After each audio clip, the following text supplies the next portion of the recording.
Halo, halo, halo, halo semuanya. Selamat malam. Apa kabar semuanya, Bapak Ibu? Mohon dicek sound ya.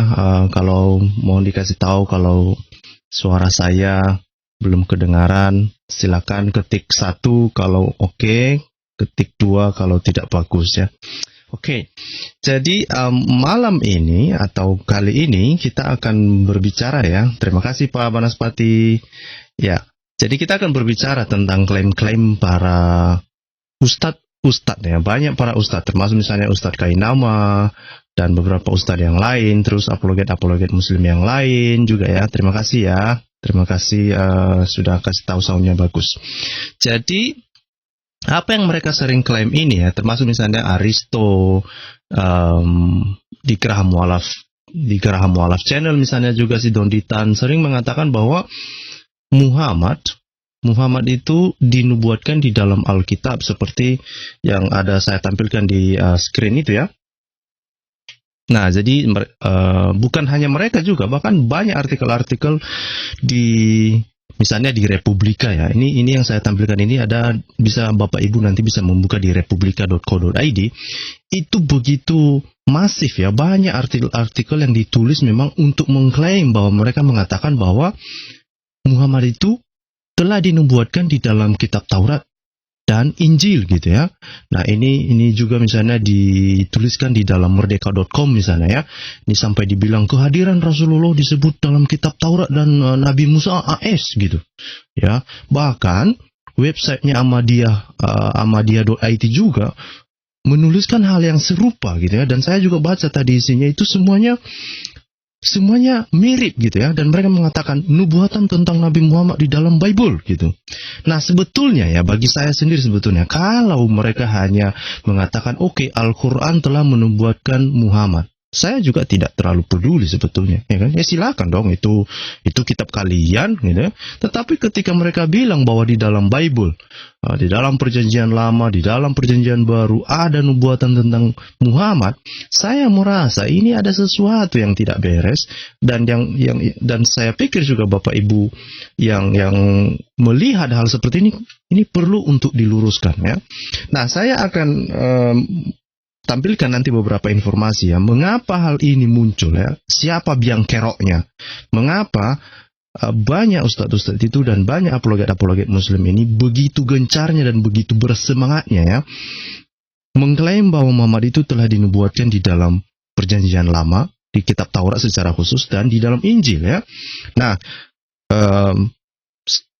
mengapa itu terjadi, biang keroknya siapa ya, dan mengapa hal itu harus dilakukan gitu ya. Dan kemudian kalau itu tidak benar seperti yang saya beri judul video ini ya, saya beri judul untuk topik kita hari ini bahwa jangan-jangan itu hanya sekedar harapan kosong gitu ya. Karena kalau kita lihat nanti, apalagi kalau dilihat dari perspektifnya Alkitab, itu sama sekali tidak ada hubungannya dengan Muhammad. Nah, apa yang mereka ayat-ayat yang mereka sebutkan, nanti saya akan tampilkan ayat-ayatnya. Jadi kita akan juga bertanya ya, mungkin ada teman-teman muslim yang ada bergabung dengan kita hari ini, nanti akan silakan memberikan kita penjelasan ya, karena kita tidak bisa melihat, dan bahkan kita sama sekali tidak, setitik pun tidak ada ciri khas bahwa ayat-ayat yang yang ditampilkan atau yang diklaim-klaim itu nubuatan untuk Muhammad, sama sekali tidak ada hubungannya sama sekali. Dan bukan hanya itu, kalau kita buka nanti beberapa ayat Al-Quran, justru ayat Al-Quran sendiri membantah pernyataan-pernyataan para ustadz-ustadz ini. Membantah pernyataan apa yang dituliskan di dalam artikel-artikel ini. Saya akan tunjukkan. Pertama, mari kita mulai dari penyebabnya dulu, mengapa ini dilakukannya. Jadi banyak ustadz-ustadz ini melakukan klaim ini, dan itu memang wajar mereka lakukan. Kenapa? Biang keroknya itu adalah ini dia Bapak Ibu. Ini ada di dalam surah 61 ayat 6 ya. Apa yang ada di dalam ini ya, dikatakan di sini. Dan ingatlah, ini dalam kurung ya, ketika Isa putra Maryam, Isa ini ya, ini selalu kita memandangnya dulu ini Isa ya, karena saya sendiri tidak yakin bahwa Isa itu adalah Yesus. Oke? Nah, jadi dibilang di sini, dan ingatlah ketika Isa putra Maryam berkata, wahai Bani Israel, sesungguhnya aku utusan Allah kepadamu yang membenarkan kitab yang turun sebelumku, yaitu Taurat, dan memberi kabar gembira dengan seorang rasul yang akan datang setelahku, yang namanya Ahmad, dalam kurung Muhammad. Jadi, siapa biang keroknya ini? Ini Isa putra Maryam ini, gitu. Oke, jadi si Isa ini ngomong gitu. Dibilangnya Ahmad itu ada di dalam kitab Taurat gitu. Saya pertama ya, kenapa saya mengangkat isu ini? Pertama, saya kasihan sekali dengan banyak Muslim, termasuk Muhammad juga saya kasihan. Kenapa? Dia dikibulin oleh si Isa ini. Nah, pertama ya, Isa ini kan Isa yang diserupakan nih. Ya, bukan Yesus Kristus yang mati di salib itu, bukan. Ini Isa yang diserupakan ini. Apa dia ngomong dia sama Muhammad, atau minimal lah perkataan ini disampaikan oleh Jibril kepada Muhammad bahwa Isa ini ngomong bahwa Ahmad itu ada di dalam Taurat gitu. Kena prank kurasa Muhammad gara-gara ini ya. Jadi biang keroknya ini si Isa ini, Isa putra Maryam ini yang diserupakan itu gitu ya. Jadi itu satu, ya makanya mereka, tetapi apapun ceritanya, Muslim tidak ada pilihan yang lain selain mempercayai ayat ini. Tidak ada pilihan lain. Kalau mereka tidak mempercayai ayat ini, kalau mereka tidak percaya apa yang disampaikan oleh Isa ini juga, itu artinya mereka tidak percaya kepada Jibril, mereka tidak percaya kepada Muhammad, mereka tidak percaya kepada Allah SWT. Karena ini kan Al-Quran ya. Tentu saja ini adalah pewahyuan yang dari Allah SWT seperti yang mereka yakini. Tetapi dari pewahyuan ini kita bisa tahu bahwa biang keroknya ini adalah gara-gara perkataan Isa. Ya, gara-gara perkataan Isa putra Maryam. Itu. Dan kemudian bukan hanya itu saja ya. Bahkan Isa di beberapa ayat Al-Quran yang lain, dia juga mengatakan bahwa dia menerima kitab katanya. Ya, si Isa ini menerima kitab Injil katanya, tetapi Injilnya itu sampai sekarang kita tidak pernah tahu, karena orang Kristen tidak, di dalam keyakinan orang Kristen, Yesus tidak menerima kitab Injil. Bahkan kitab Injil yang misalnya kitab Injil menurut Matius, Markus, Lukas, Yohanes itu bukan Yesus yang nulis, itu adalah ditulis oleh Rasul Yesus itu. Jadi ini jelas-jelas bukan Isa. Jadi ketika Isa mengaku dia menerima kitab Injil, maka itu juga kena prank lagi, Muhammad kena prank lagi gitu. Mengapa? Sampai sekarang belum ditemukan Injil itu yang dia maksud itu gitu. Tidak ini juga. Nah, tetapi kemarin pas seputar iman, Bang Rudi mengatakan bahwa Yesus yang mereka maksud itu, yang mereka banyak Muslim mengatakan bahwa Isa yang dimaksud itu dalam Al-Quran itu adalah Yesus. Ya, jangan-jangan Yesus Barabas. Jadi semakin kacau kan? Bayangkan itu, di dalam Alkitab, Yesus Barabas itu membuat masalah. Dia kan orang jahat tuh ya. Orang jahat tuh, Yesus Barabas tuh. Dan dosanya pun, oleh karena dosanya itu, dia kan yang layak untuk disalibkan tuh. Tetapi kan Pilatus mengatakan kan, siapa yang mau kubebaskan darimu, katanya kan. Nah, artinya apa? Dosanya si Yesus Barabas itu sebetulnya itu yang menyebabkan Yesus juga disalib pada saat itu. Yang menyebabkan, karena kan dosanya, kelayakan dia untuk disalib itu kan, harusnya kan dia yang disalib. Karena Yesus tidak ditemukan kesalahannya. Tetapi ya itu karena digantikan dia, maka dia menimbulkan masalah. Yesus Barabas itu menimbulkan masalah kepada Yesus sendiri pun. Bukan hanya itu saja. Ternyata Yesus Barabas, kalaupun itu betul ya, kata Muslim itu ya, bahwa Isa putra Maryam ini adalah Yesus Barabas, itu artinya bukan hanya kepada Yesus dia menimbulkan masalah. Dia juga ngeprank sama Muhammad. Dia bilang, artinya Yesus Barabas itu bilang, Ahmad ada dalam kitab Taurat. Kan? Jadi makin kacau. Jadi ini satu sisi sebenarnya kalau kita ikuti ceritanya Yesus Barabas ini ya, kalau betul ya ini ya, Isa putra Maryam itu ya Yesus Barabas, makin kacau lah sudah. Kena prank semua, kena prank, Muhammad kena prank, Muslim yang saat ini kena prank, entah siapa lagi yang kena prank gitu ya. Jadi sekali lagi kita kembali ya, bahwa ini adalah biang keroknya. Isa putra Maryam ini mengatakan bahwa Ahmad itu telah dinubuatkan di dalam kitab Taurat dan Injil, kira-kira gitu. Nah, jadi ini jelas bukan kesalahan Yesus ya, bukan. Karena Isa ini bukan Yesus yang ada dalam Alkitab. Nah, apa yang harus dilakukan? Nah, terus banyak muslim-muslim ini mengatakan bahwa kitab Taurat yang dimaksud itu adalah secara khusus di dalam Ulangan 18. Ulangan pasal 18. Dan mereka sering mengklaim, awalnya mereka bilang ini di ayat 15. Terus ujung-ujungnya Ustadz Kainama mengatakan ayat 18. Ini yang betul yang mana ini? Atau seluruh ulangan pasal 18. Nah, ini mari kita kita lihat aja ya secara bersama-sama dulu ya. Nah, di dalam ulangan pasal 18 sampai mulai dari 15 ya. Ini saya bacakan ya untuk kita semua. Mohon ditunggu ya Bapak Ibu, sabar ya. Nanti akan saya bagikan link biar kita diskusi juga ya. Nah, ini di ayat 15 dikatakan begini. Seorang nabi di tengah-tengahmu dari antara saudaramu sama seperti aku akan dibangkitkan bagimu oleh Tuhan Allahmu. Dialah yang harus kamu dengarkan. Nah, perhatikan di sini ya. Musa itu membawa bangsa Israel dari Mesir dan dari tanah kematian lah, karena Mesir itu kan lambang kematian sebetulnya kan. Jadi Musa membawa keluar dari tanah Mesir itu, artinya dari tanah kematian itu orang-orang Israel itu dibawa keluar gitu. Itu yang pertama. Yang kedua, bahwa Musa berbicara kepada keturunan Yakub. Gitu. Jadi kan lucu saja kalau misalnya nubuatan ini dibilang begini. Seorang nabi dari tengah-tengahmu, dari antara saudaramu, maka itu merujuk kepada saudara-saudaranya Yakub. Siapa saudaranya Yakub? Esau dong. Esau, ya kan? Kalau itu misalnya mau dibelokkan ke situ ya, itu artinya kalau misalnya yang dibicarakan oleh Musa ini adalah bukan di tengah-tengah saudaranya, keturunannya Yakub itu. Itu yang pertama. Itu artinya merujuk kepada Esau, karena saudara Yakub itu adalah Esau.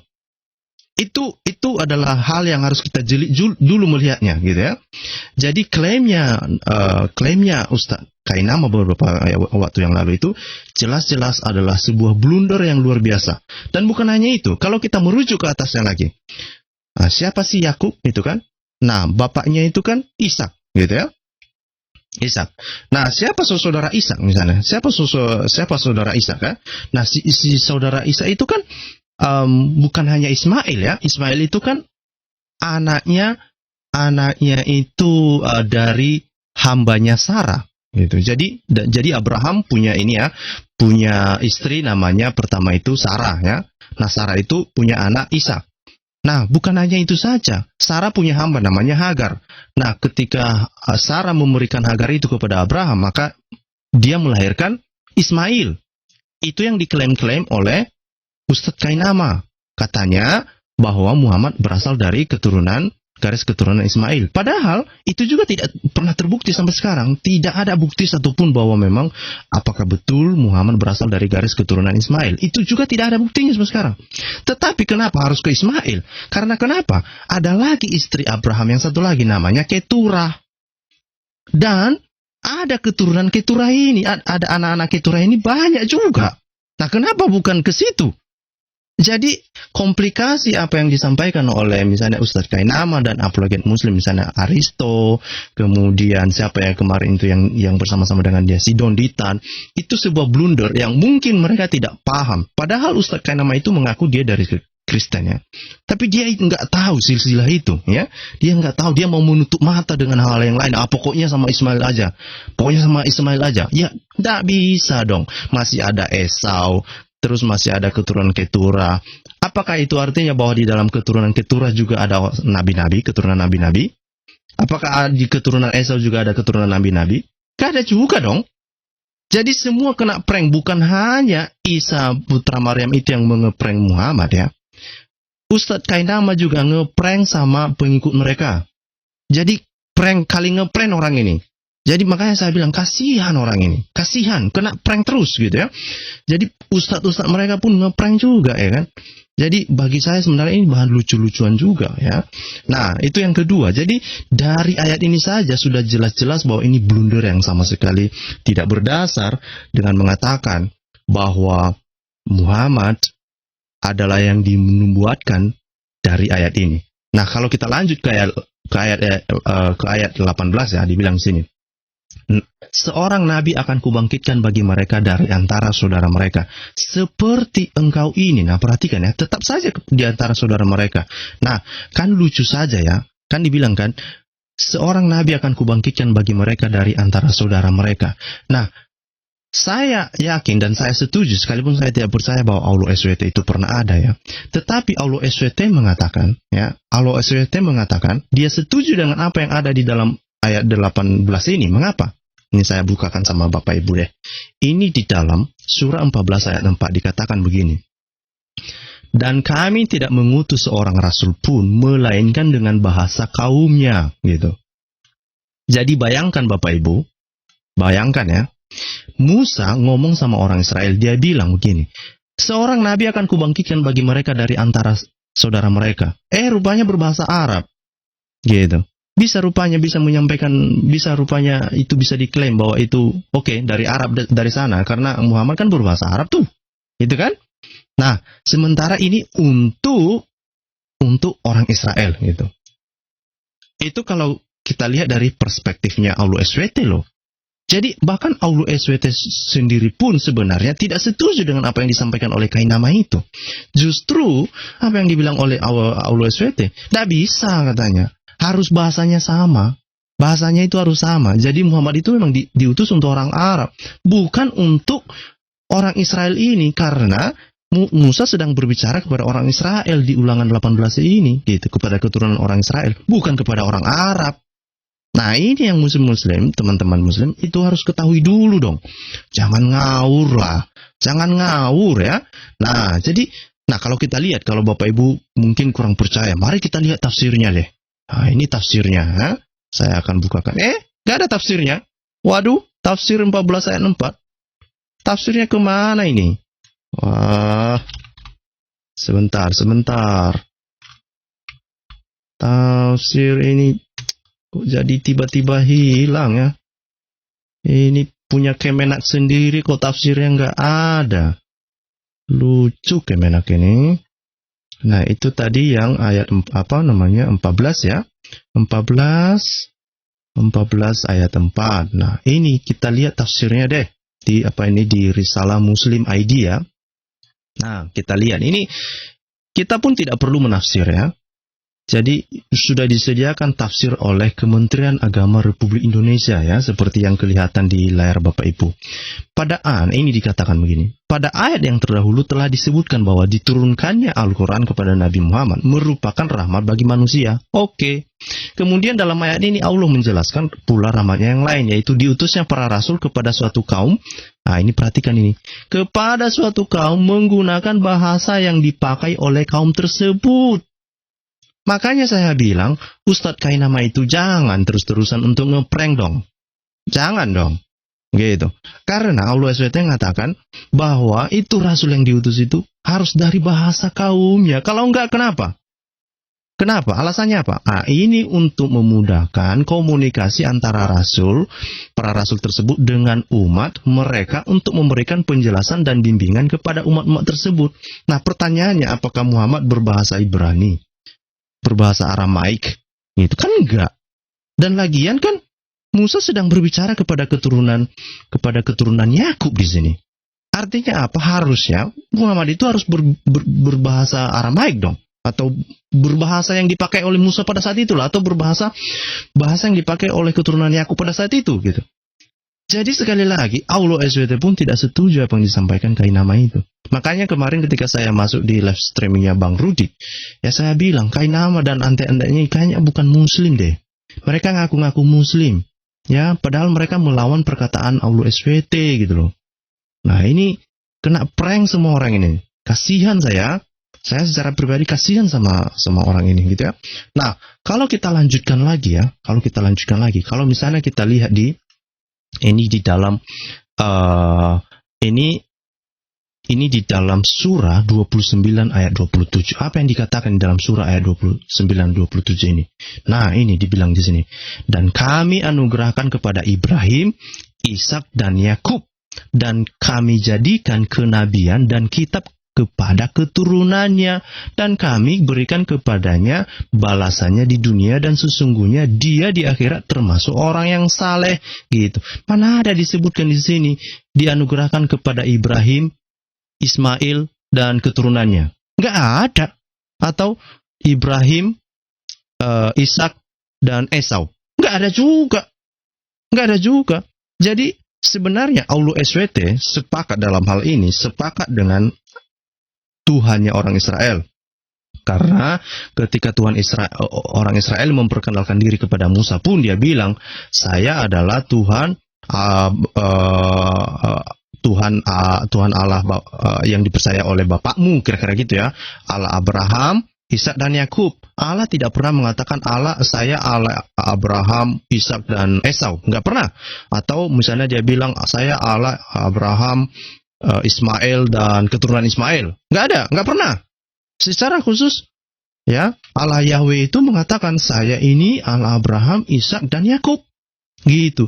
Jadi, tetapi lebih lucunya ini ya, bukan hanya Kainama ini yang mau ngeprank juga. Ternyata Bapak Ibu, kalau kita lihat tafsirnya, Kemenak juga, dia ngeprank.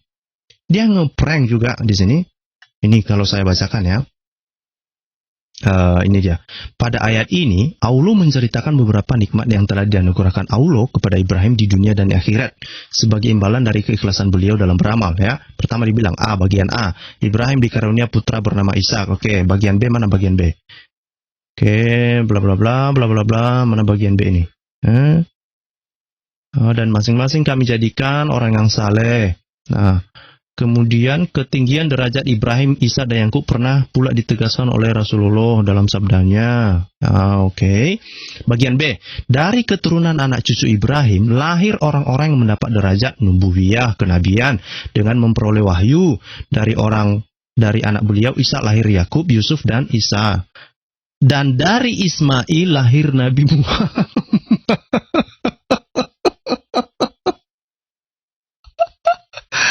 Jadi bukan hanya Ustadz Kainama yang ngeprank, ya, orang Departemen Agama pun, orang dari tafsir Kementerian Agama Republik Indonesia juga ngeprank. Padahal ayatnya itu jelas-jelas mana ada disebut-sebut keturunan dari Ismail. Nggak ada.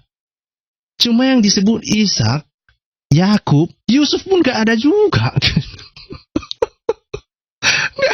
Jadi kan Allah SWT kan sudah bilang, itu garis keturunan kenabian itu ya dari Ibrahim, Ishak dan Yakub.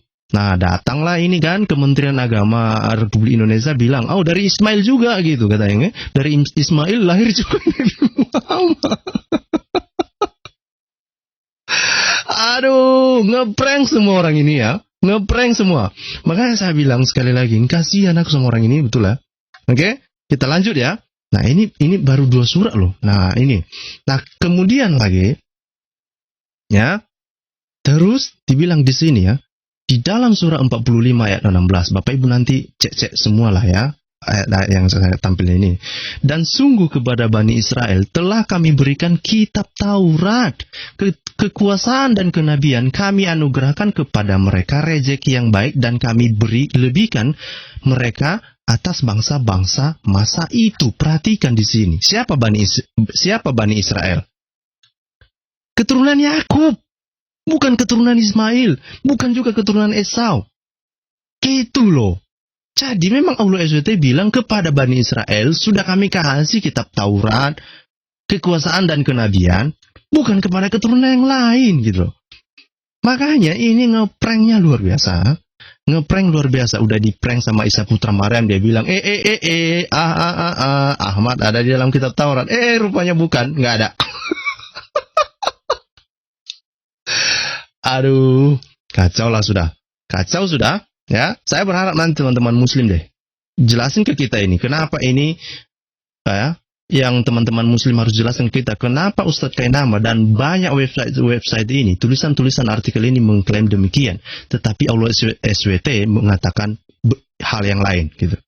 Ini kok jadi suka-suka aja gitu ya, suka-suka aja gitu. Kita lanjut lagi ya.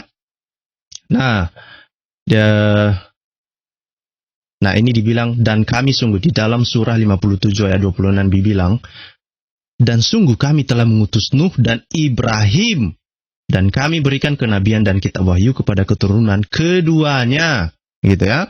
Di antara mereka ada yang menerima petunjuk dan banyak di antara mereka yang fasik. Ya, kita tidak memang di sini hanya disebutkan kepada keturunan Ibrahim ya. kepada keturunan Ibrahim, tapi ayat-ayat sebelumnya sudah mengatakan tadi siapa keturunan Ibrahim yang dimaksud. Ya, Aulu SWT juga setuju bahwa itu adalah Ishak. Ya, siapa keturunan di antara keturunan Ishak itu? Yaitu Yakub, bukan Esau gitu ya. Jadi sekali lagi ya, bukan hanya Tuhannya Yahweh, Tuhannya orang Israel yang mengatakan bahwa garis keturunan itu kepada Abraham, Ishak dan Yakub. Aulu SWT pun mengakui demikian. Tetapi Ustadz Kainama dan Tafsir Kemenak mengatakan, oh tidak, Muhammad juga dari garis keturunan Ismail. Yang jangan ditambah-tambah dong. Jangan ditambah-tambah dong. Gitu ya. Nah, jadi yakini saja apa yang tertulis dalam kitabmu. Ya sudah, jangan mengais-mengais di dalam kitab orang Kristen gitu loh. Itu yang kita inginkan. Percaya saja, imani saja yang tertulis di dalam kitab Al-Quran. Jangan mengais-ngais gitu ya. Jangan mengais-ngais Alkitab. Lalu menafsirkan dengan seenak udelnya gitu ya. Nah ini dalam tulisan ini deh saya kasih tahu juga. Jadi selain dari kitab ulangan yang tadi saya bilang itu, kitab ulangan pasal 18 ayat 15 sampai 18 itu, mereka juga ya karena apa tadi itu ya? Ini apa ini? Karena gimana mematikan iklannya ini? Jadi karena kan Nabi Isa putra Maryam ini kan ngepeng ya, dibilang yang Taurat dan di beberapa yang lain juga dibilang ada di dalam kitab Injil katanya ya. Jadi nama Ahmad itu ada di dalam kitab Taurat dan Injil ya.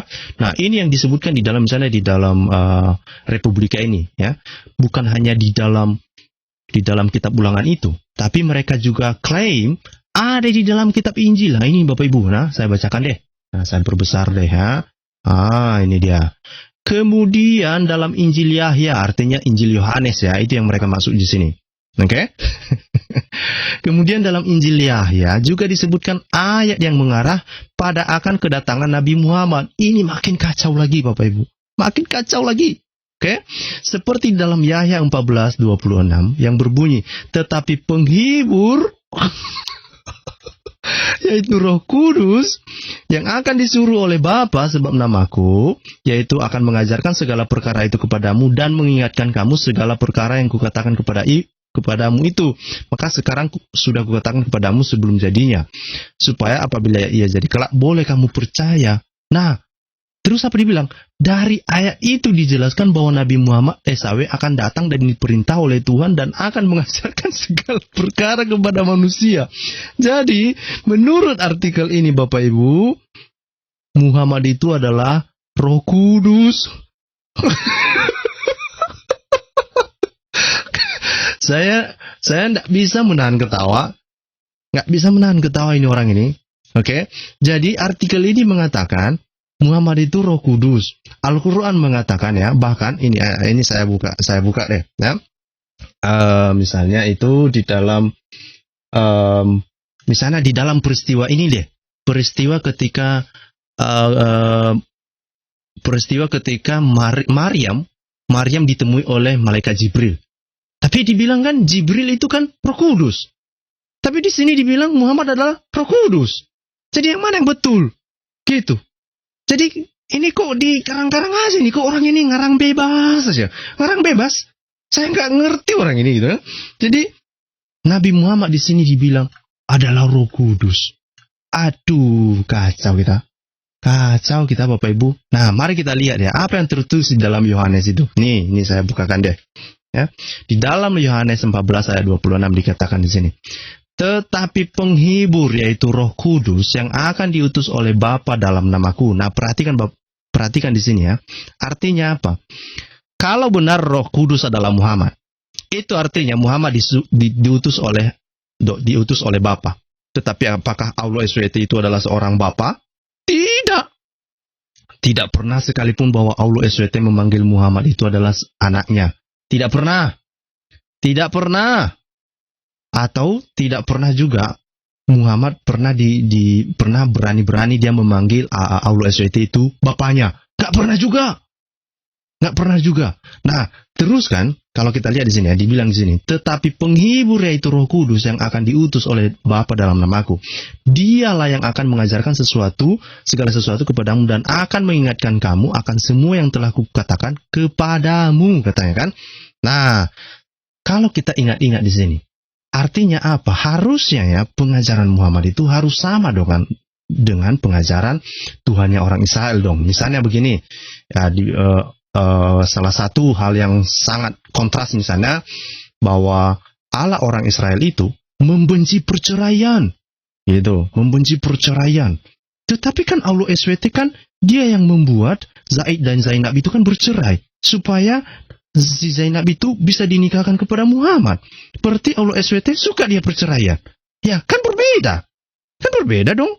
Ya jangan disama-samakan.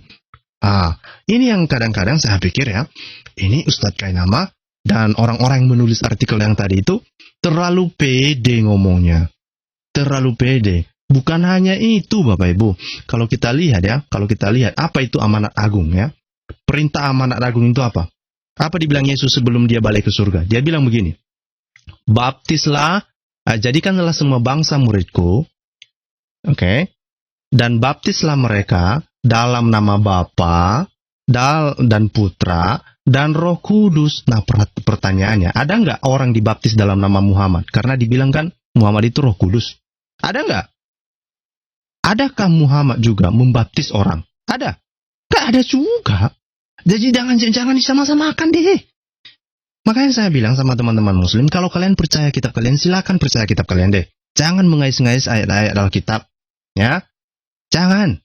Satu-satunya kitab Injil yang diturunkan oleh kitab Injil yang diturunkan oleh Isa putra Maryam itu yang ada di dalam Al-Quran itu adalah satu-satunya itu hanyalah ayat ini.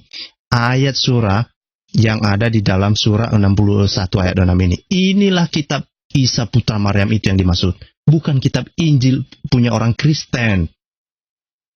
Bukan. Jangan suka kali mencari Muhammad di dalam kitab Injil orang Kristen. Ya, kalian juga percaya bahwa kitab orang Kristen sudah dipalsukan?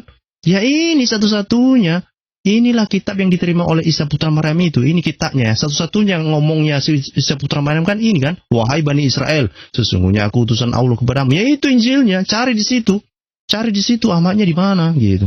Gitu loh. Jadi jangan maksa diri deh. Karena Yesus dalam Alkitab itu dengan sangat jelas mengatakan, dia bilang begini. Ya. Dibilang ya, segala kuasa yang ada di surga dan di bumi dan surga telah diserahkan kepadamu. Ya, terus dia bilang begini kan, dia mengutuskan murid-muridnya, dia bilang kan, jadikanlah semua bangsa muridku. Oke? Bukan mengikut Muhammad loh. Bukan.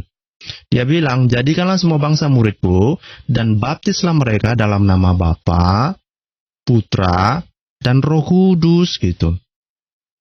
Adakah orang dibaptis dalam nama Muhammad karena dia Roh Kudus seperti yang diklaim dalam artikel itu? Tidak ada. Jangan berkhayal terus lah. Teman-teman Muslim ini ya, pusing kita melihatnya. Berkhayalnya minta ampun gitu. Jadinya kan harapannya jadi kosong ya. Seperti topik kita hari ini. Jadi kosong jadinya. Dan itu bukan gara-gara orang Kristen loh ya.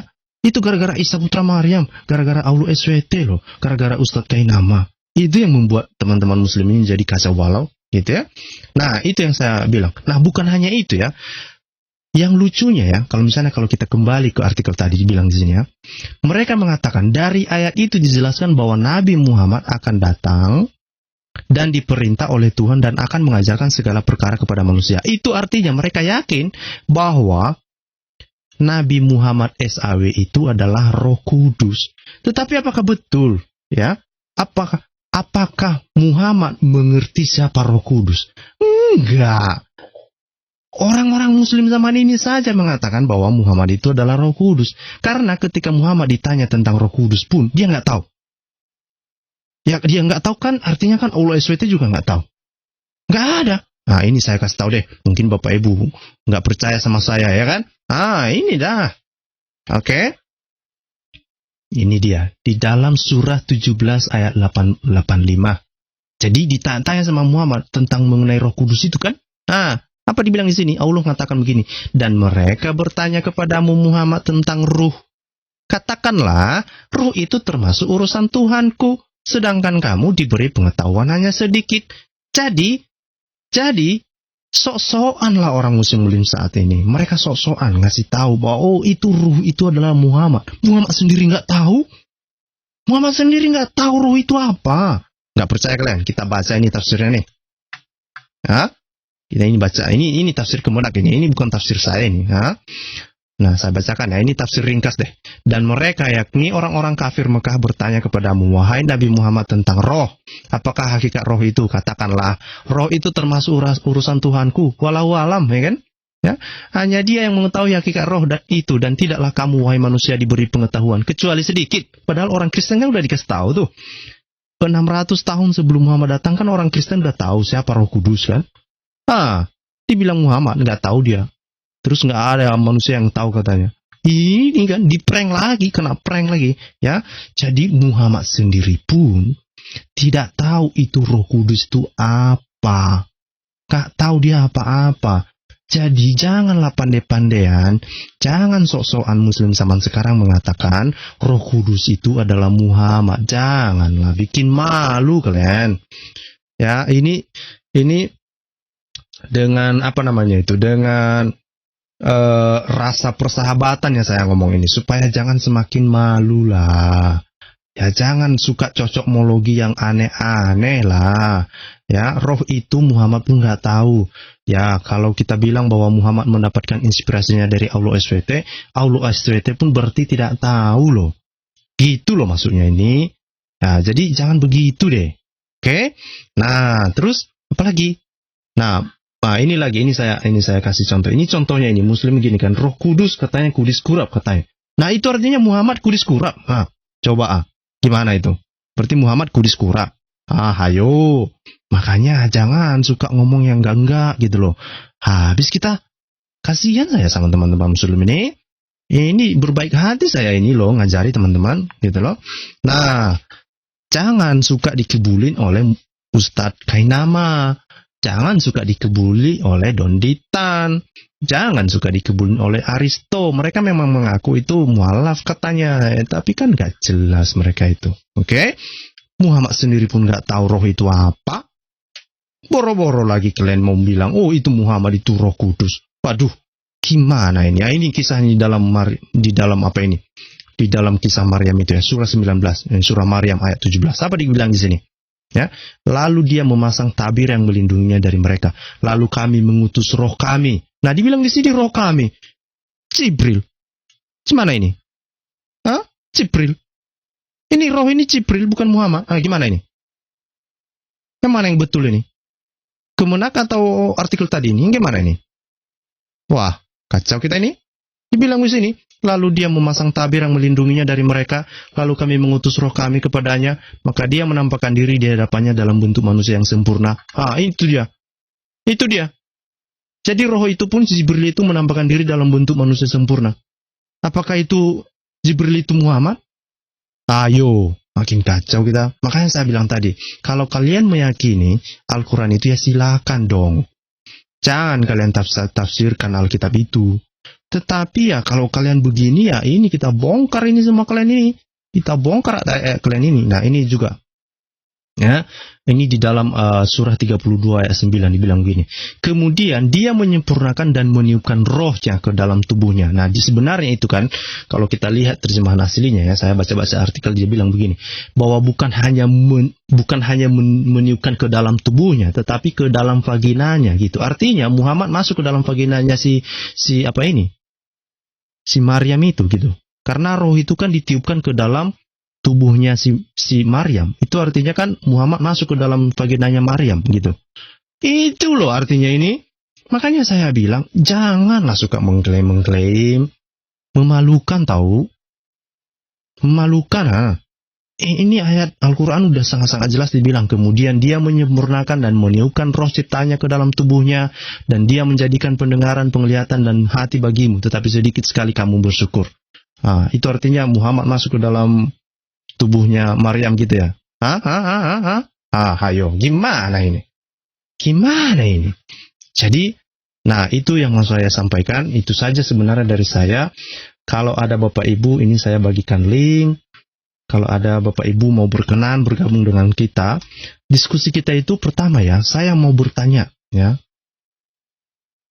untuk kita orang Kristen deh. Ya, untuk kita orang Kristen pertama, apa yang harus kita lakukan untuk membantu teman-teman Muslim ini supaya tidak dikibulin oleh ustadz-ustadz yang suka bikin dan suka ngarang bebas ini.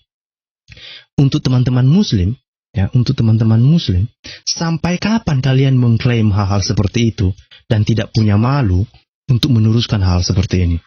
Dengan mengatakan bahwa Muhammad adalah Roh Kudus, mengatakan bahwa Muhammad dinubuatkan di dalam Ulangan 18:18 dan macam-macam deh, gitu ya. Gimana ini?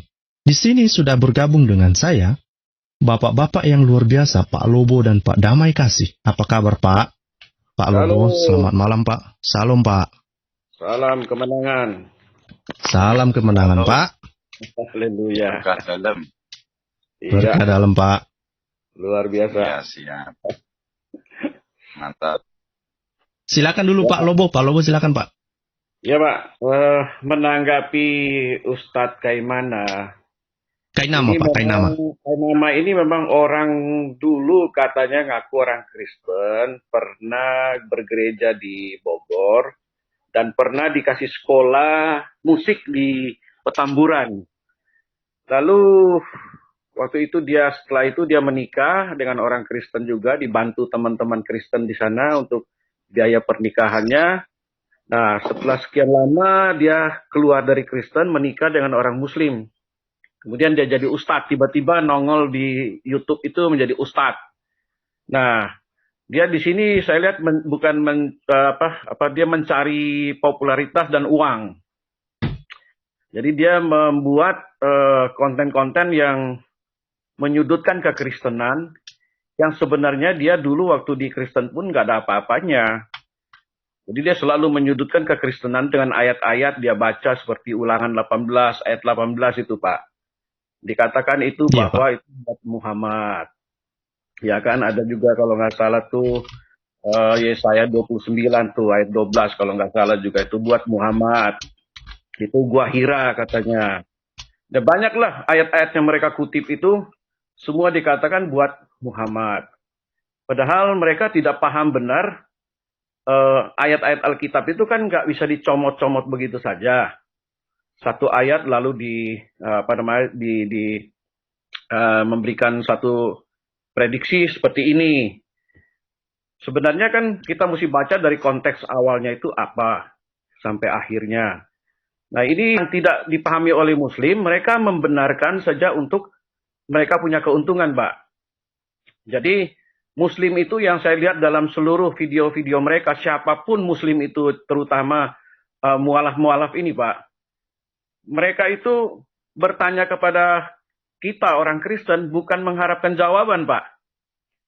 Mereka itu mencari kelemahan untuk mereka memperkuatkan posisi mereka dan mereka menggencet kita dengan pertanyaan-pertanyaan itu. Jadi walaupun kita membahas sedetail apapun tentang ketuhanan Yesus, mereka selalu melecehkan, Pak.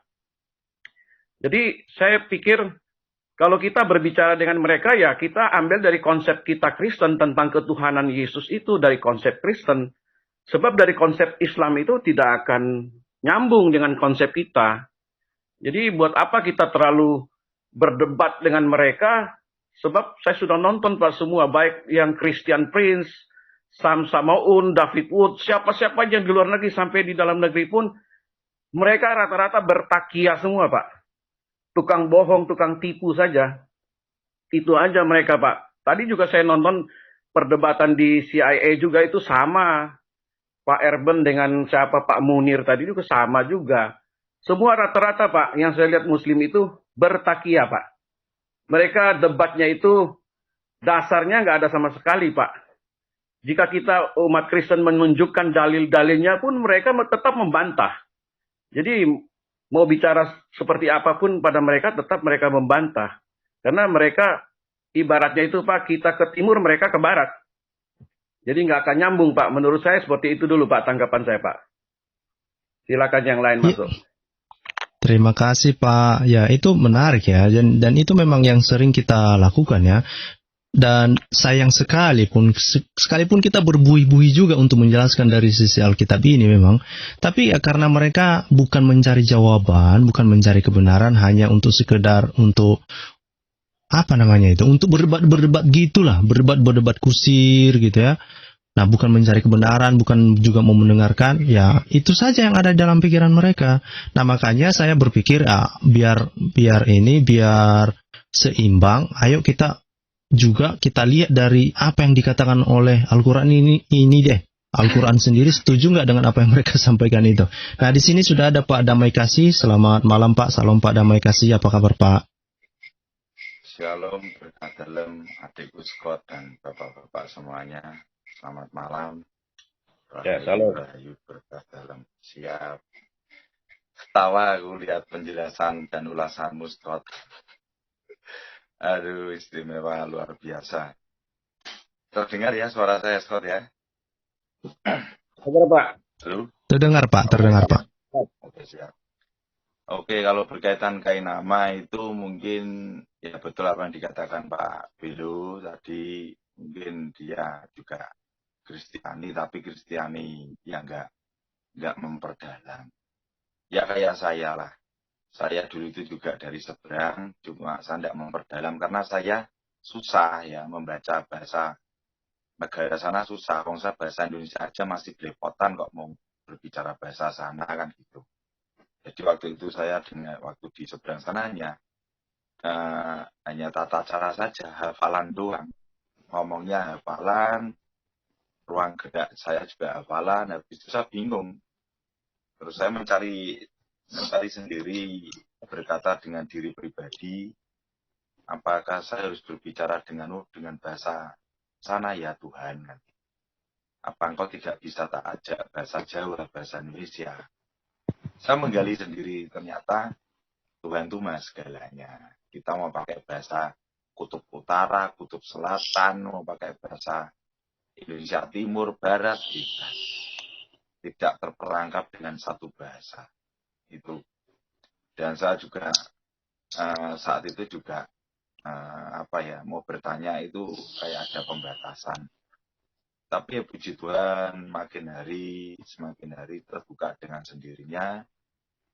Ternyata oh ini pelajarannya seperti ini. Dan saya sering bertemu dengan teman-teman seberang, terutama di kerjaan saya, dan saya juga sering diajak debat. Kalau saya diajak debat, saya tidak pernah membantah, akan tetapi saya selalu menyampaikan seperti ini. Memang di kitabmu ada berbicara surat Maryam dan mengatakan Isa Al-Masih alaihi wasallam. Ya, itu kitabmu. Saya tidak mengenal Isa Al-Masih alaihi wasallam. Loh, kok nggak pernah? Gimana? Itu kan Yesus lah. Kalau kamu mengenal Yesus, berarti kamu harus belajar membaca Injil saya. Perjanjian baru, Deuteronika, perjanjian lama. Perjanjian lama, Deuteronika, perjanjian baru kamu baca. Baru kamu bisa berbicara Yesus di situ sama saya. Tapi kalau kamu memaksa Isa itu Yesus, saya nggak bisa nerima atau bro. Beda, sekatnya udah beda. Kamu berbicara memaksakan kehendak, saya harus mengimani Isa itu Yesus. Nggak bisa, wong Isa lahirnya di pohon kurma kok. Di kitab saya tidak menuliskan pohon kurma kok kamu paksa saya harus seperti itu. Ini loh, dia sukanya memaksa. Memaksa dan memaksa. Ini yang saya nggak suka. Sewaktu saya belum mengenal Yesus pun saya juga terprovokasi. Dan perlu diketahui ya saudara-saudara semua, dan saudari-saudara semua yang di live chat khususnya, dia selalu melakukan play victim. Apa sih play victim itu? Soalnya dia itu korban pembulian, korban difitnah, dimaki-maki. Padahal dia bukan korban, tapi dia mengada-ngada cerita. Itu loh. Sukanya mengada-ngada dan memaksa. Saya sebetulnya tidak ingin membedah tempat saya yang lama. Tapi di sini berhubung ini adikku Scott ini membedah seperti ini ya, oke, itu kan saya senang. Tapi saya tidak akan bergiring emosi saya. Karena saudara kandung saya pun sendiri akhirnya kembali lagi. malah lagi, saya prihatin. Tapi sekali lagi, kemarin waktu kematian adik saya ipar, adik ipar saya kan meninggal dunia karena COVID ya. Nah itu saudara kandung kakak saya tertua itu ketemu dengan saya. Yang anehnya waktu saya mendoakan arwah adik saya di makam itu, kakak saya sudah Islam loh. Dari Katolik ke Islam lagi. Islam, Katolik ke Islam lagi. Karena ikut istrinya. Waktu saya berdoa, dia mengikuti tata cara doa saya. Setelah pulang dari makam itu, di perjalanan saya bilang, kamu masih mengimani Yesus, Mas? Masih, aku damai. Dalam hati saya apa? Sukacita. Benar kamu masih mengimani Yesus? Ya. Doamu apa tadi? Bapak kami sama-sama Maria. Oh ya udah, terima kasih. Tapi saya tidak tahu loh ya, hati kakak saya seperti apa saya tidak tahu. Cuma secara lisannya dia mengatakannya seperti itu kepada saya. Ini loh, kasihan loh, suatu ketololan. Orang yang belum mengenal Yesus, akhirnya mengenal Yesus, terus dilepaskan. Itu orang tolol. Meskipun itu saudara kandungku sendiri, itu ketololan. Bloon, pekok, koceluk. Pak Damai kita menghindari ini Pak, yang kayak gitu-gitu Pak, biar yang Oke, lain siap, tidak siap. terganggu. Iya Pak, ayo. Sorry Om Siri, terbawa emosi. Saudara-saudara saya semuanya, mohon maaf ya, ucap saya kan mohon maaf. Ya ini tadi sesuatu hal yang nggak tahu seperti ini. Tapi sekali lagi dia sukanya memaksa. Saya sering diajak debat kok. Dan saya diajak debat, saya bawa lagi pola pikir dia kemana, bangun pikirnya dia seperti apa kalau teman kakak saya bicara seperti itu. Ikuti bangun pola pikirnya dia, Damai. Oke, saya ikuti. Oh, kamu seperti ini, saya ikuti satu persatu. Tidak mau lepas. Begitu saya mengikuti dia, keluar. Atau teman-teman bilang sukanya takiyah. Ngeles. Ya sudah. Saya pulang, saya patahkan dia cukup, nggak percuma, nggak akan kelar. Kalau seperti ini nggak akan kelar, ya mudah-mudahan kamu dijamah. Saya kira itu dulu adikku Scott. I'm sorry ya. Sorry, I'm sorry. Ya, jadi ya Pak. Nggak apa-apa Pak. Ya kita kita menjaga secantik mungkin lah, supaya juga yang mendengarkan mungkin banyak yang masih di bawah umur, mungkin mereka nggak paham. Ya. Sorry ya Pak. Oke. Enggak apa-apa, aku sih mohon maaf loh, Spot. Mohon maaf. Lanjut ya. Yo, makasih Pak. Boleh selamat malam. Oh, boleh. Silakan dulu Pak, sebelum ke Pak Raja Kafir. Pak Scott. Jadi silakan Pak. Silakan. Saya beberapa hari juga pernah diskusi dengan media channel Pak. Itu tentang hal sunat Pak. Dia berkata Muhammad itu disunat. Saya berkata Muhammad tidak disunat. Tolong tunjukin ayat dari Al-Quran. Kalau dari hadis saya tidak percaya. Karena hadis itu baru ada setelah Muhammad meninggal 200 tahun lebih baru muncul hadis. Berarti itu kan rekayasa manusia. Jadi saya minta dia dari Al-Quran. Dia bilang ada ayat Al-Quran mengatakan Muhammad itu sudah disunat sejak dari dalam rahimnya, rahim ibunya. Jadi keluar dia sudah disunat. Saya bilang dia, Muhammad itu umur 40 tahun baru dia membawa Islam. Berarti sebelum itu kan dia tidak percaya Islam juga kan. Jadi sunatnya di mana? Nah sekarang tunjukin saja ayat. Kalau memang ada tunjukin. Dia nggak bisa tunjukin. Cuma dia bilang ada aja di hadis. Disunat oleh kakeknya di dalam Ka'bah dan disunat oleh di dalam rahim dan disunat oleh siapa lagi itu ada 3 itu. Saya bilang nggak mungkin. Bapak tunjukin yang di Al-Quran. Saya nggak mau yang di hadis.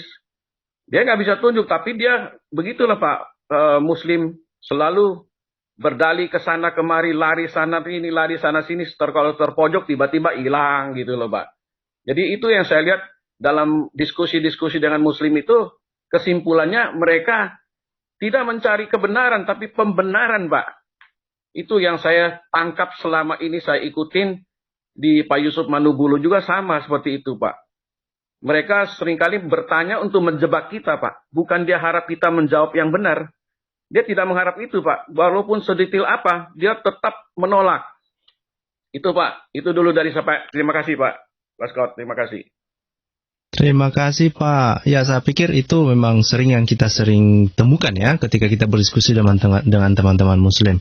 Makanya kadang-kadang ya terus terang aja aku bilang kalau untuk debat-debat kusir pun saya berusaha untuk mengurangi juga. Lebih bagus kita dengarkan argumen yang mereka sampaikan baru kita luruskan seperti ini kan. Nah sama seperti yang saya lakukan juga.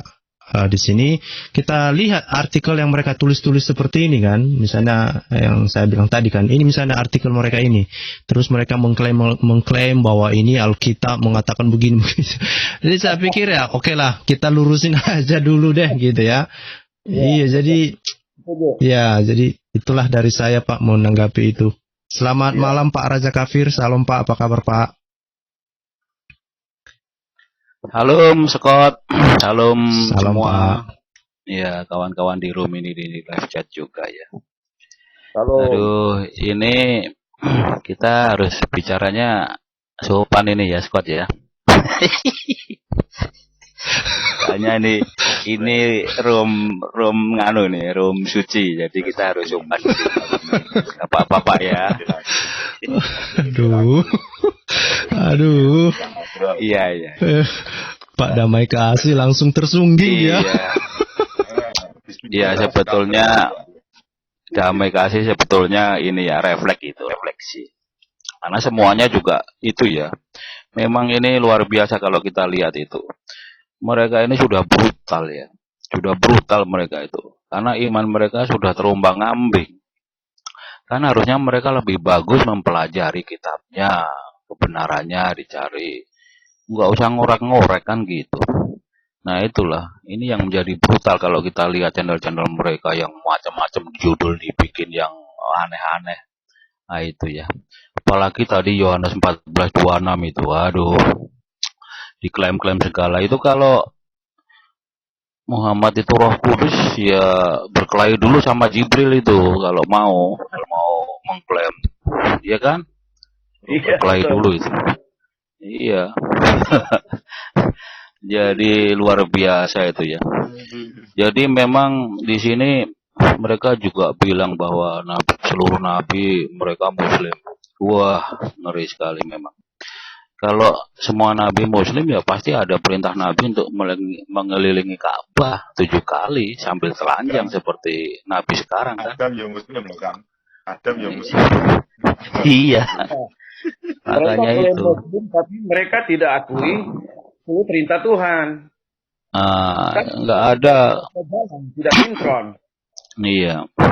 Nah kalau sebetulnya lebih ngeri lagi karena mereka mau mencari kebenaran secara membabi buta ya, mencari kebenaran ya, bukan kebenaran, pembenaran secara membabi buta. Jadi semua kitab, artikel, Wikipedia semuanya diambil di segala macam digabung jadi kayak komik itu. Nah kalau di Injil Barnabas memang dikatakan kalau Muhammad itu Mesias itu. Bagaimana itu Injil Barnabas itu? Nah itu. Jadi kita mereka adalah sebetulnya Alkitab KW. Mereka sebetulnya sudah menjiplak, iya kan? Iya loh, dari semua tokoh-tokohnya sama, tapi diplesetkan semua. Kemudian mereka bukukan, mereka ketok kasih nama Al-Quran.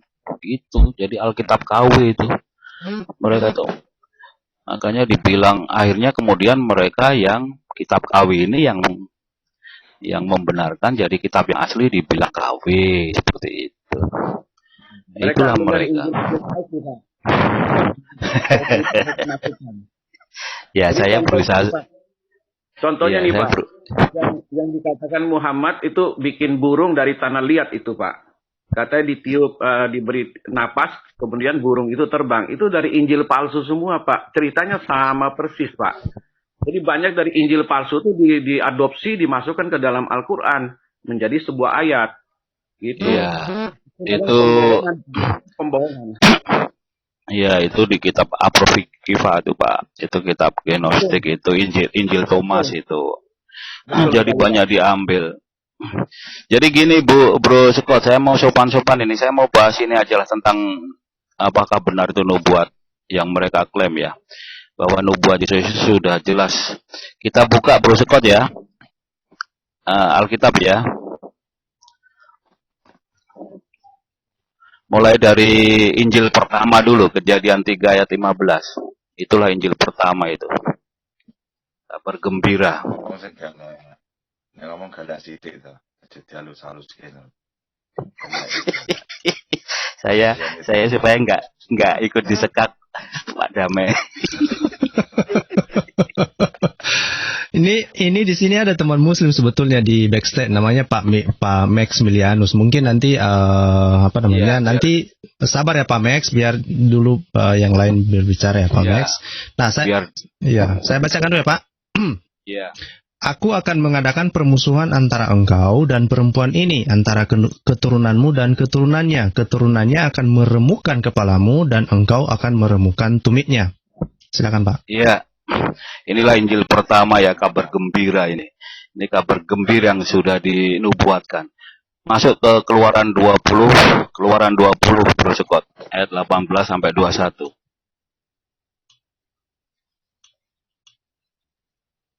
Oke, Keluaran 20 ayat 18 sampai 21 ya. Seluruh bangsa itu menyaksikan guru mengguntur, kilat sabung menyambung, sangkakala berbunyi dan gunung berasap, maka bangsa itu takut dan gemetar dan mereka berdiri jauh-jauh. Mereka berkata kepada Musa, "Engkaulah berbicara dengan kami, maka kami akan mendengarkan. Tetapi janganlah Allah berbicara dengan kami, nanti kami mati."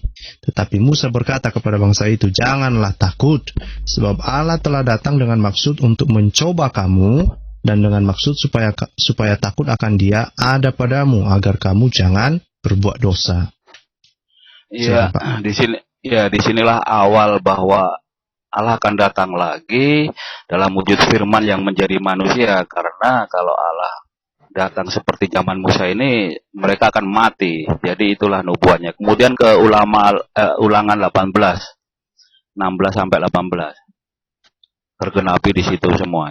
Berurutan ini ya. Kang Raja Kafir. Kayaknya halus kok. Mulai dari 16 ya Pak. Iya. Tetapi seperti yang kamu minta dahulu kepada Tuhan Allahmu di Gunung Horeb pada hari perkumpulan dengan berkata, tidak mau aku mendengar lagi suara Tuhan Allahku, dan api yang besar ini tidak mau aku melihatnya lagi, supaya jangan aku mati. Lalu berkatalah Tuhan kepadaku, apa yang telah dikatakan mereka itu baik. Seorang nabi akan kubangkitkan bagi mereka dari antara saudara mereka seperti engkau ini. Aku akan menaruh firmanku dalam mulutnya, dan dia akan mengatakan kepada mereka segala yang kuperintahkan kepadanya. Iya. Ke Yesaya 11 ayat 1. Keren. Yesaya 11 ayat 1. Nah, suatu tunas akan keluar dari tunggul Isai, dan taruk yang akan tumbuh dari pangkalnya akan berbuah. Iya, Mesias itu harus dari tunas Daud. Isai ya, Bapak Daud Isai itu. Iya, jadi Yesaya 43. Ke Yesaya 43 ayat 3 sampai 4.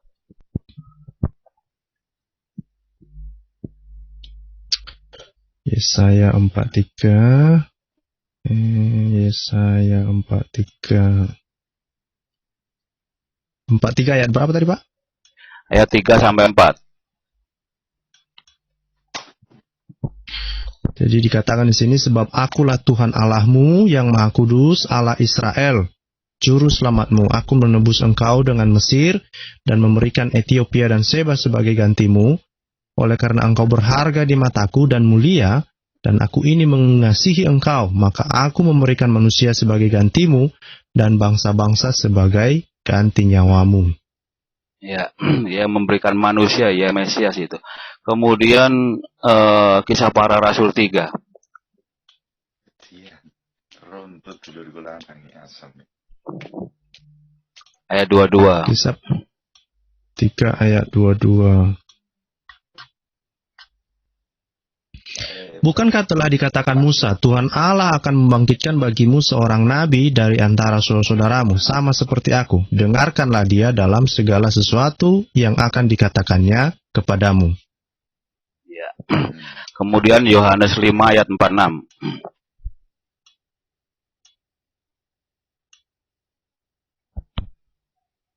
Yohanes 5. Nah, Ayat Yohanes 5 46. ya Pak? Ya. Ayat 46. agak cepat Scott dan diulas langsung karo Bang Kafir gitu. Sabar ya Pak. Sebab jikalau kamu percaya kepada Musa, tentu kamu akan percaya juga kepadaku, sebab ia telah menulis tentang aku. Ini luar biasa ini. Karena Yesus sendiri yang ngomong kan? Ya. Oke, yang terakhir Yohanes 1 ayat 14. Yohanes 1 ayat 14 ya.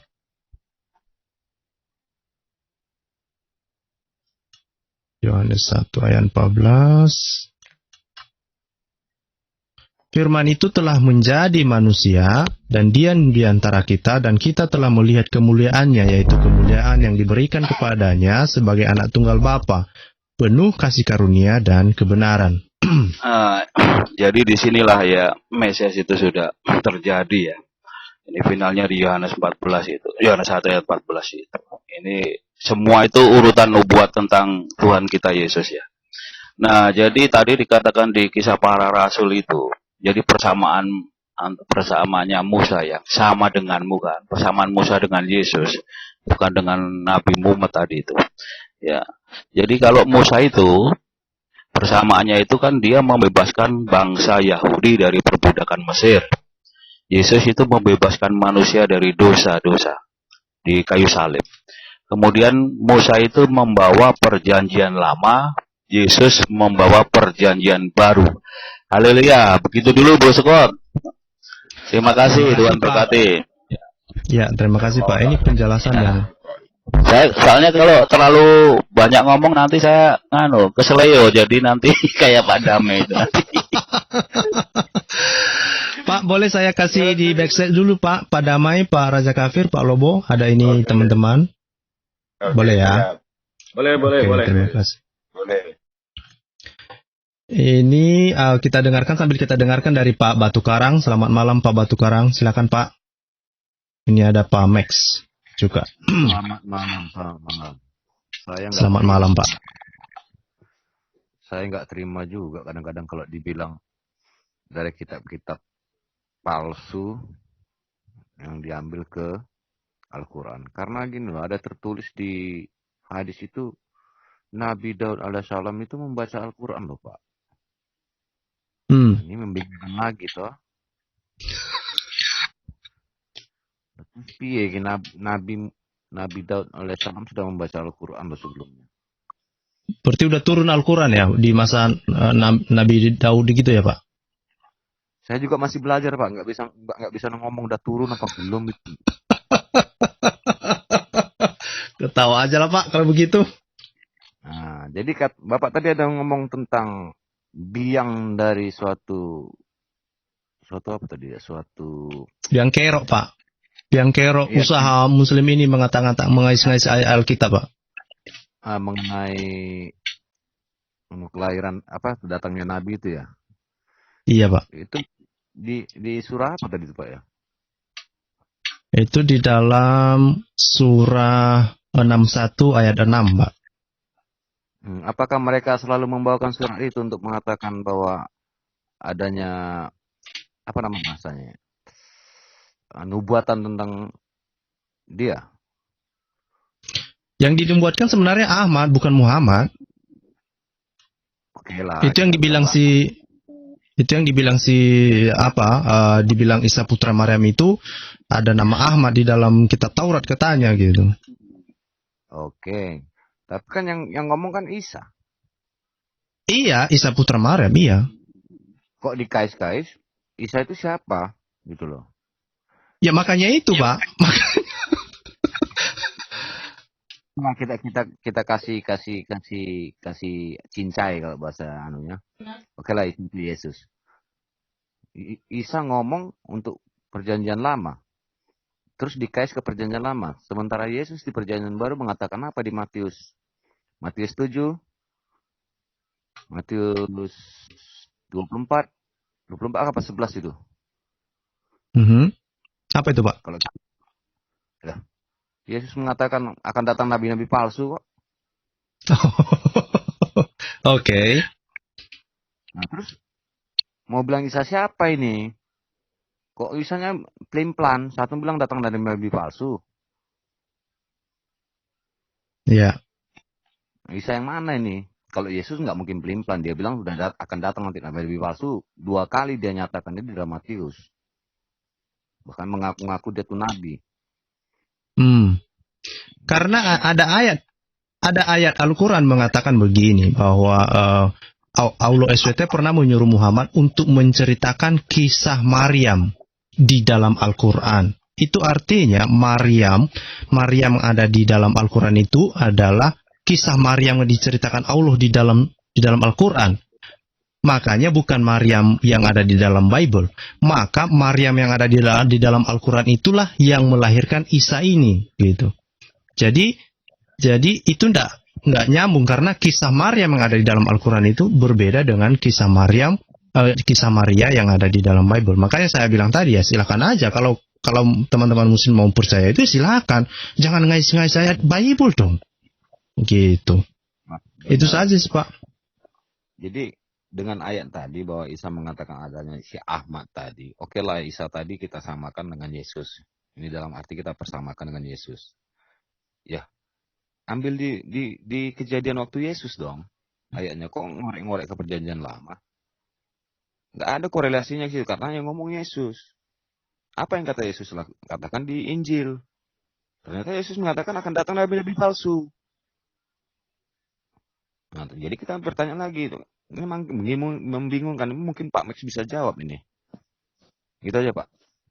Itu aja dulu. Terima kasih Pak Batu Karang. Di sini ada juga Bapak yang luar biasa, Pak Mordekai. Apa kabar Pak Mordekai? Salam Pak. Shalom.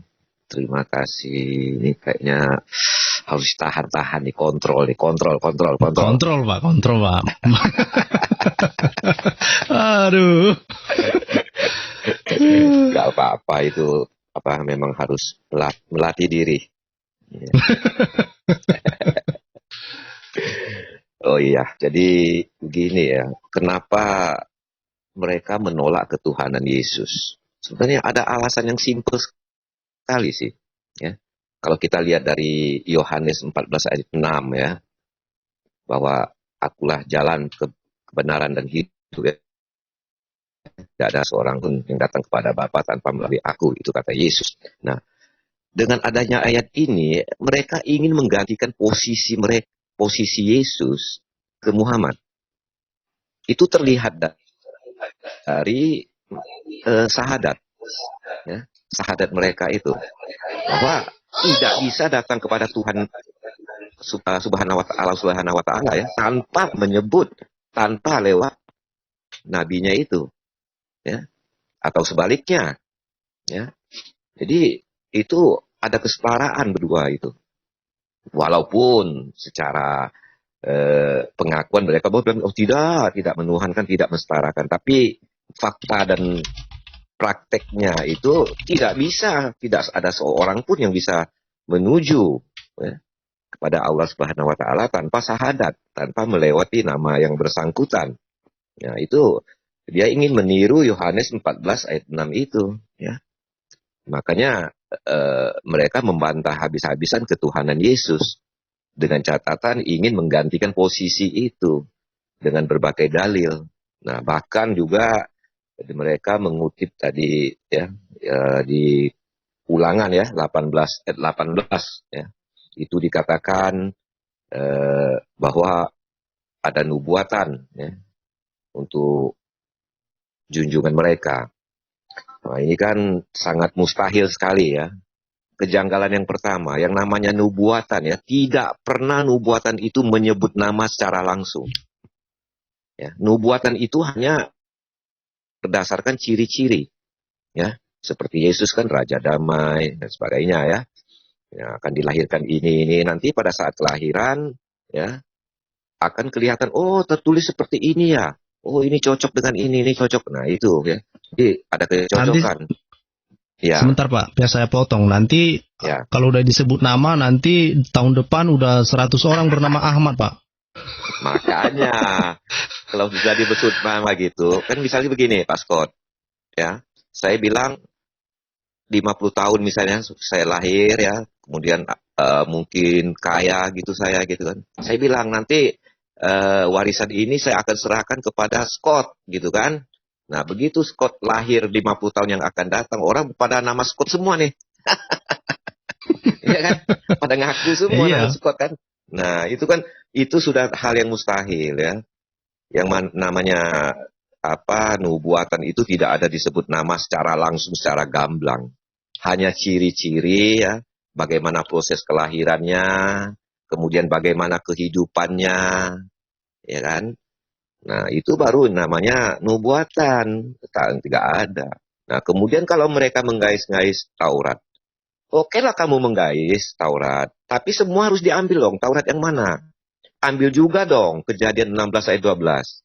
Ya, bahwa keturunan Ismail itu sebagai keturunan apa? Keledai liar. Ambil juga dong. Kan gitu, itu baru fair. Ya kan?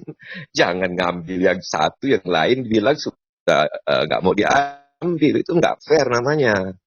Ya kan? Nah, dalam hal perdebatan juga, ya, aduh, kadang-kadang kita, ya, kadang-kadang bukan kita nggak mau jawab ya, percuma kita jawab. Ya. Seperti semalam sudah jelas ya, ketika ada Pak Sarul, saya keluarkan surat Yasin ya 38 bahwa matahari ayat itu dikatakan bergerak ya melalui bergerak pada lintasannya. Sejak kapan matahari ada lintasan? Lintasan itu kan sama dengan orbit ya, garis orbitnya, garis lintasannya. Yang lintasan di planet lain selain matahari yang mengelilingi matahari itu yang punya orbit ya, matahari. Tapi ketika kita Halo Pak, hilang suaranya? Al-Quran yang ini dia nggak mau jawab, alasannya percuma jawab pertanyaan orang kafir. Nah ini kan suatu ganda kan. Ketika yang bisa dia jawab, dia jawab. Ketika tidak dia bisa jawab, dia nggak bisa jawab, dia bilang percuma mau jawab pertanyaan orang kafir, dijelaskan pun percuma katanya. Loh, sedangkan tujuan dia masuk untuk menerima jawaban, untuk menerima pertanyaan Al-Quran. Nah ini kan lucu sekali itu manusia kan, nggak fair kan, langsung lari dia. Nah coba jelaskan, ya kan? Masa sih manusia lebih pintar dari penciptanya? Ya kan? Penciptanya mengatakan bahwa matahari beredar pada peredarannya, ya kan? Bukan hanya itu Pak. Ya. Bukan hanya itu Pak. Sebetulnya di ayat Ya. itu yang paling fatal itu dibilang bahwa matahari itu mengelilingi bumi.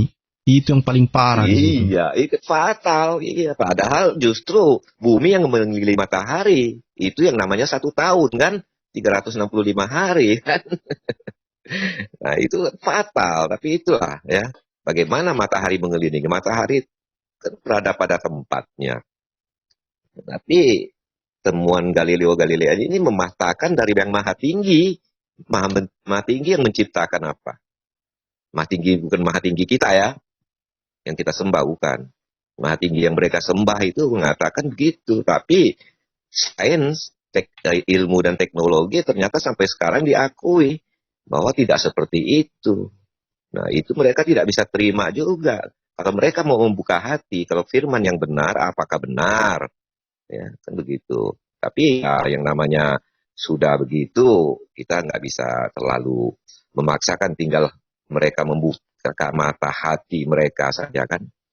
Dan juga mereka mau tafsirkan lagi. Apalagi yang mau ditafsirkan seperti itu? Sudah jelas bunyinya seperti itu. Tafsirnya juga mengatakan seperti itu. Hadis juga mengatakan seperti itu kan. Tapi udahlah. Biar selubung mereka yang itu dibukakan sajalah.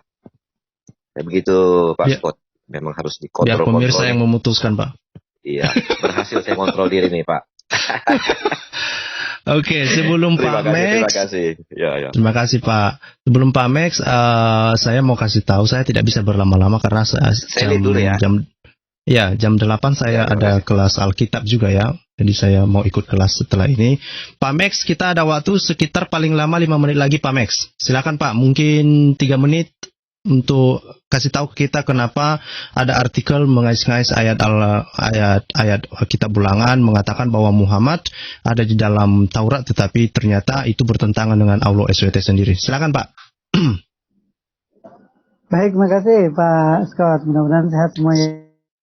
Sehat Pak, sehat. Apa kabar Pak? Sehat dulu? Bapak sehat? Sehat. Alhamdulillah Pak. Siap. Jangan dijauhkan dari Oke Pak. virus-virus yang berbahaya ya. Amin ya. Mantap. Iya Pak, kita doakan ya Pak. Ini salah satu artikelnya Pak ini. Ya, saya sih mungkin ini aja yang disampaikan oleh Pak Kainama dan rekan-rekannya mungkin saya terus terang belum mendalami banget gitu ya. Saya cuma menyampaikan yang tersirat dalam Al-Quran aja. Mungkin kalau katakanlah kita berbicara tentang Nabi Muhammad dalam Alkitab mungkin seperti itu ya. Saya sih mencatat ada dalam 2 ayat ya. Sebenarnya tadi sudah disampaikan juga. Yang pertama itu di surat Al-A'raf 157 sama di As-Saff ya, surat 61 ayat 6. Iya. Ya, mungkin itu ya. Artinya di situ di As-Saff itu kan ya kalau agak dipaksakan mungkin agak mirip ke yang Yesaya 29:12 kali ya, tentang Nabi yang umi itu ya mungkin ya. Jadi mungkin saya bacakan sebagian karena cukup panjang ya. Surat Al-A'raf surat 7 ayat 157 itu yaitu orang-orang yang mengikut Rasul yang umi yang namanya mereka dapati tertulis di dalam Taurat dan Injil yang ada di sisi mereka, mungkin itu ya. Sedangkan surat As-Saff itu tadi yang Pak Scott sudah bahas yang tentang nama Ahmad ya. Ismu Ahmad. Sebentar saya mungkin sedikit.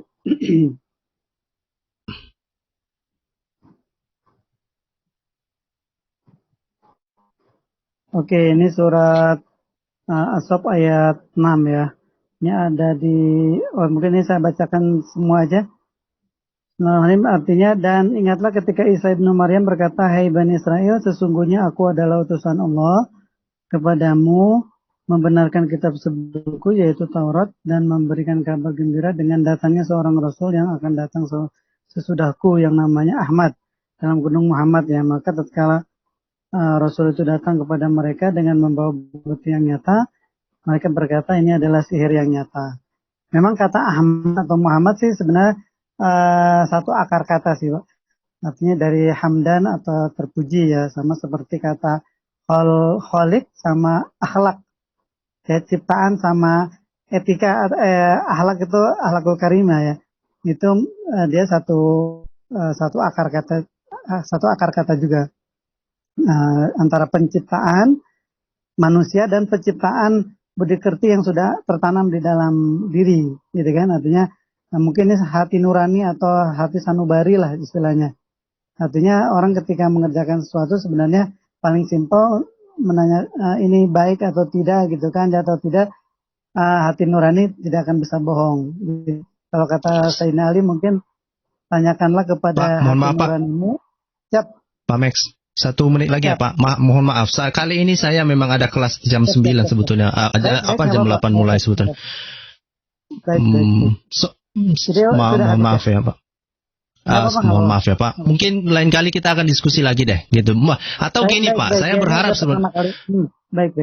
saya berharap seperti ini sebenarnya. Saya membuat video ini dengan menyampaikan argumen saya dan juga argumen teman-teman orang Kristen di sini.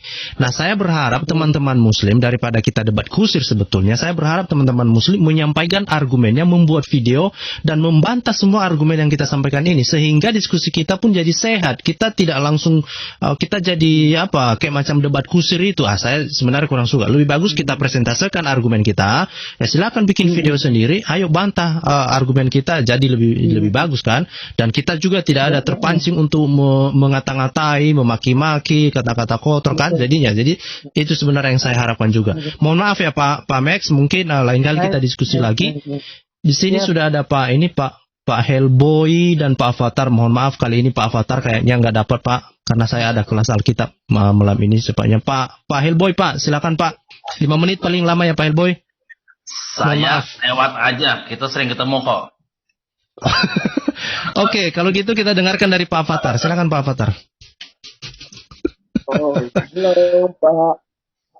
Salam Pak. Iya Pak. Mohon maaf tidak bisa lama ya Pak, karena saya ada kelas.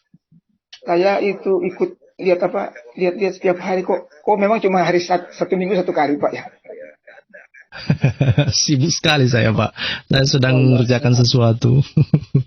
Tapi bagus kok dia punya konten-konten yang saya lihat setiap malam saya dengar. Bagus tuh Pak. Itu memang itu mencerdaskan kita lah, orang-orang yang belum mengerti betul kan. Jadi saya cuma mau tambahkan begini. Ini tentang nubuat untuk Muhammad itu Pak, yang di dalam Alkitab Pak ya. Iya Pak, itu yang mereka katakan ada di dalam Alkitab katanya gitu.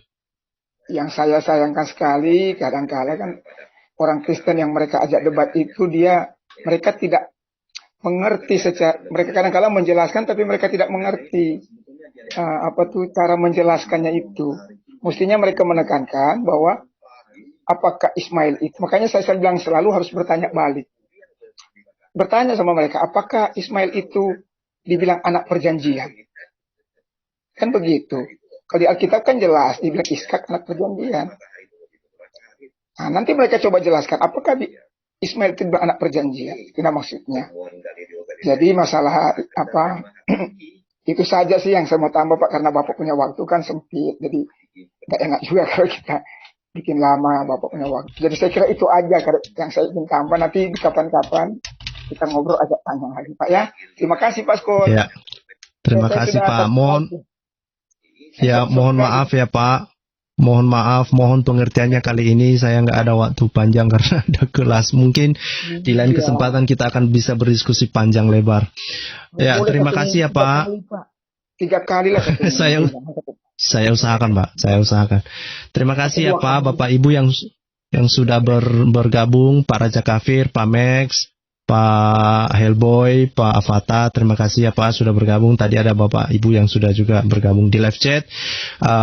Sampai jumpa untuk acara-acara atau kegiatan yang lainnya. Saya berharap informasi apa yang kita sampaikan di dalam diskusi kali ini ada informasi yang mungkin menambah informasi lah untuk Bapak Ibu yang belum tahu, tapi kalau yang sudah tahu ya saya pikir itu hanya untuk mengingatkan saja ya untuk kita semua.